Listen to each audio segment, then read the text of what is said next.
Hey folks, it's now been 6 full work weeks since my last day at NBCUniversal. And since that time, I think it's really important to take a moment for retrospection, to basically kind of look at the last 6 weeks and to think about what went right, what went wrong, and to try and improve what I'm doing and to give my future direction more purpose and more specific focus.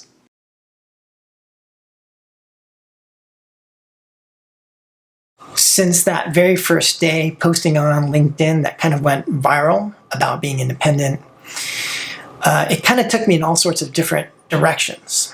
And so now I think it's important to catch my breath, take a moment to see if I'm going in the right direction, and take this moment of sort of stillness to see the forest from the trees.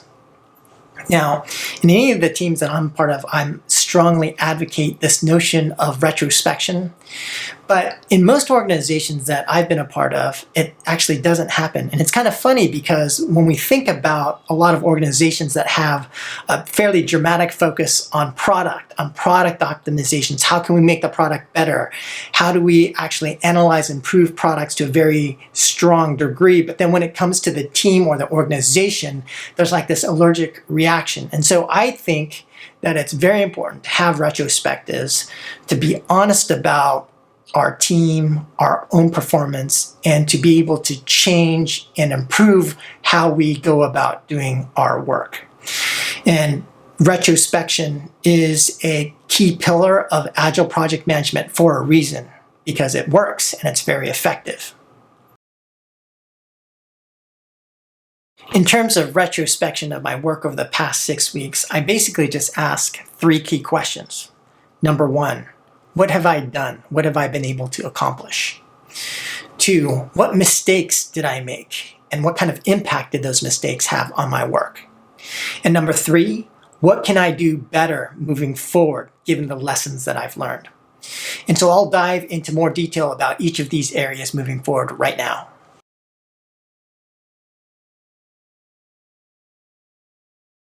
So what have I accomplished in the past 6 weeks? Well, I think first and foremost, most importantly, was I was able to determine how I wanted to spend my time and what my primary objectives were from a career perspective and from the perspective of what I want my next opportunity to look like.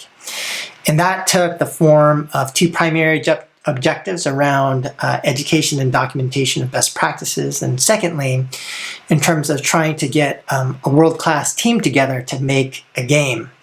I go into that in a previous video called How Will You Measure Your Life? And so you can check that out if you're interested, but it's good to first establish a base in terms of what I want to do and in terms of what my objectives are.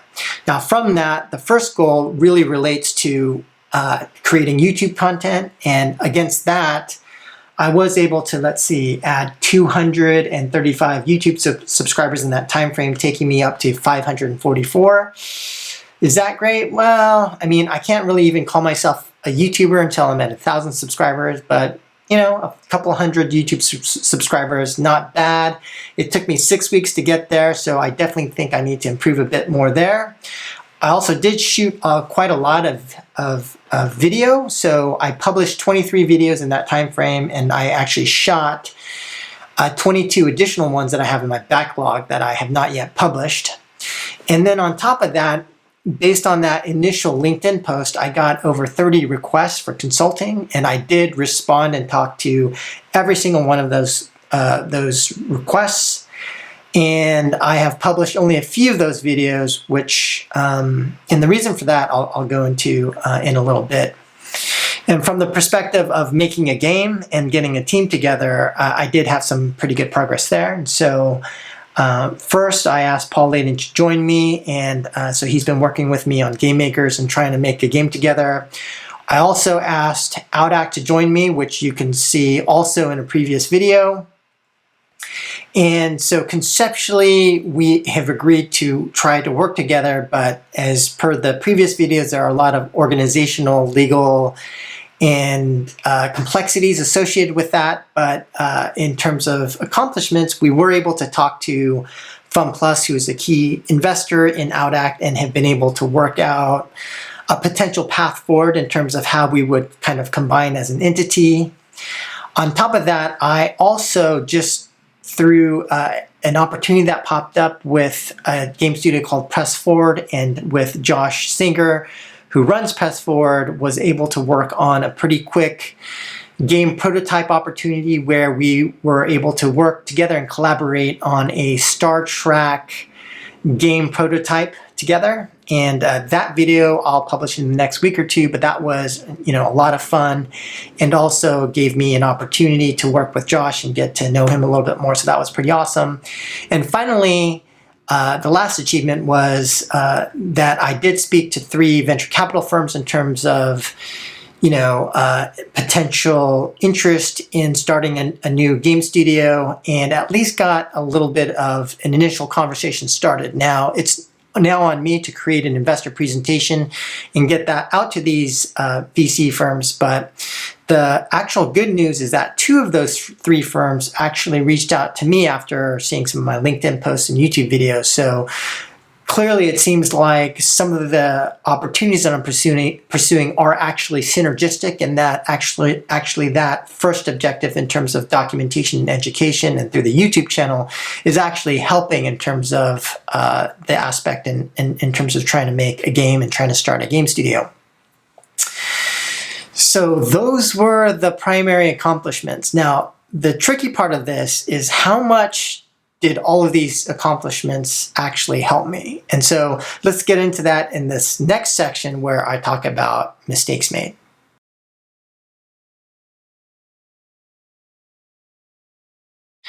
All right, I'm back. Let's now talk about mistakes. So what were the big mistakes I made over the past 6 weeks? And from my perspective, I actually made 3 big mistakes. The first mistake was about focus. And especially from that first LinkedIn post, one of the things that I did is I actually kind of opened myself up and just asked people on LinkedIn if they had any consulting work that I would engage in that consulting work for free. And over 30 companies contacted me, and I actually responded to every single one of those companies. I had calls with 20 companies, over 20 companies, and shot video with many of them. Now, you've only seen a few of those videos because, unfortunately, I actually also want to be a good partner to the companies that I consulted for. And so I would do the free consulting. I actually spent quite a lot of time in terms of the videos, and then these companies would just change their mind, right? And so I think that's why a lot of journalists just have this rule about what's on record, what's off record, and then they don't submit their writing to the people that they talk to and ask for final approval. But I do. I do want to make sure that the people that I film are happy with exactly what I publish. And so while I am okay with publishing a lot of stuff, a lot of what I found with a lot of companies were not. And so a lot of the film that I shot became unusable, and I was just talking to way too many companies, and it ate up a ton of time. And so from a focus perspective, I wasn't focused enough, and I spent way too much time on that. I still do think that consulting is going to be good for both me and Paul, and so I'd like to engage in additional consulting, but I think we need to focus that down to, let's say, 2 to 3 companies only.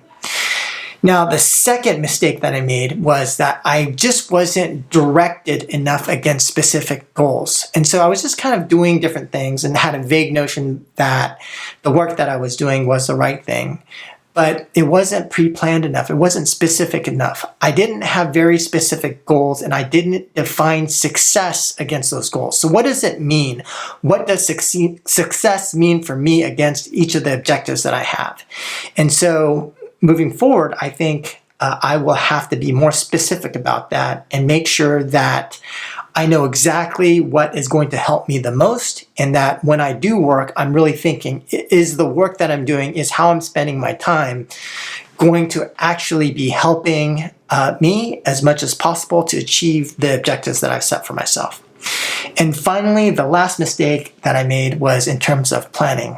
And I think working with Outdact and trying to start working on a game together, the planning was just extremely poor on my part. And so from the perspective of how long it's going to take to get art concepts ready, to teeing everything up, to making sure that game design is going to be ready, all that kind of stuff. I wasn't specific enough. I didn't set like a full plan, and so now a lot of things are getting delayed, and it's all my fault. And so moving forward, I need to have a more specific and concrete plan, and then when I identify bottlenecks, try to figure out how to speed that stuff up. And so I need to be more proactive rather than reactive, and that's going to make working with OutAct and progress against the game dramatically more efficient. So those were the 3 big mistakes that I made. And so now I think what we need to talk about is, given the mistakes made, how do I improve moving forward? And I think the best way to capture that is through a 30, 60, 90-day plan. And so we'll talk about that next.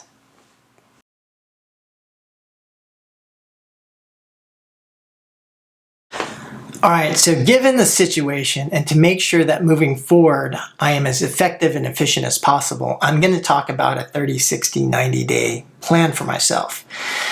But ahead of that, just a quick situation recap. So first of all, I feel like I made pretty good progress in terms of the first 6 weeks, but the work was just a little bit too haphazard. It was not planned, it was not focused, and so while there was some good work there, it wasn't as directed as it needs to be. And so the work moving forward should be more specific. And again, it should be against a very specific definition of success. And so overall, I would probably give myself like, I don't know, a B+, especially since, the original plan for me was to just kind of hang out, relax, interview a little bit, watch Netflix, catch up on a lot of games, but life kind of took me in a certain direction, and I just kind of went with it. And I think that's okay too. It's not like you always need to have a plan. Sometimes it's good to just kind of stop, to listen, to let life lead you and kind of take you in a certain direction. And I think that's good as well. But now that I kind of have a better feel of where I'm going and what I'm doing, I want to now be very focused and very directed and very planned. And so in terms of my 30, 60, 90-day plan, I gave myself specific objectives against the 2 kind of high-level goals that I've set for myself, which is one around education and documentation, which manifests itself in the form of my YouTube channel and the videos that I put out on the YouTube channel. And secondly, getting a team together to make a game. And so I'm presenting you with my 30, 60, 90-day plan, and it's very simple. So I've set very specific goals that define success for me against growth in terms of the YouTube channel and against progress around putting a team and making a game. And so the first 30-day goal for me on the YouTube side would be to get 1,000 subscribers. Now, in actuality, this is a pretty aggressive goal. Especially since if I look at the past 6 weeks, I've been gaining subscribers at the rate of 5.6 subscribers per day. But in order to hit 1,000 in the next 30 days, I'm actually going to have to get 33.3 subscribers per day. So I'm going to have to kind of 6x my rate of subscriber growth. Now, I do think that setting aggressive goals is okay as sort of a stretch goal, because it'll force me to really start thinking outside of my comfort zone. It'll force me to try and think of radical, dramatic other ways of thinking and approaching the problem to hopefully come up with a solution to actually getting there. In terms of making the game, the objective in the next 30 days would be to present an investment deck to at least 5 venture capitalists and to get my investor presentation reviewed by at least 3 people. And then in 60 days, my objective on the YouTube side is to get 2,000 subscribers, which will even be more aggressive in the sense that I'll have 30 days to reach a full 1,000. Right now I'm at 544, so I need to get less than 500 in the next 30 days. So the objective is going to get increasingly more difficult. And then from a making the game perspective, I want to get a full game design and actually start working on a game. And in addition, have all the organizational issues and strategy finalized. So who am I working with? Can we iron out all of the organizational complexities and structuring? Can we get that finalized? And can we also finalize the investor presentation and the final pitch that we go to investors with? And then finally, in 90 days, I'd like to get to 3,000 subscribers on the YouTube side, and on the Making the Game side, I would like to set a pretty aggressive goal in terms of closing a publishing deal and or an investment deal so we can actually get started in terms of making a game. So there you have it. Those are my 30, 60, 90-day goals. If I'm being honest, I think they are very aggressive. I've set a pretty high bar for myself, but I will create videos in 30, 60, 90 days and show you exactly where I get to. If I miss, I miss, but I am hopeful I can somehow figure out how to get there. So anyway, thank you for listening, for joining in, and I will see you with an update in 30 days. Bye now.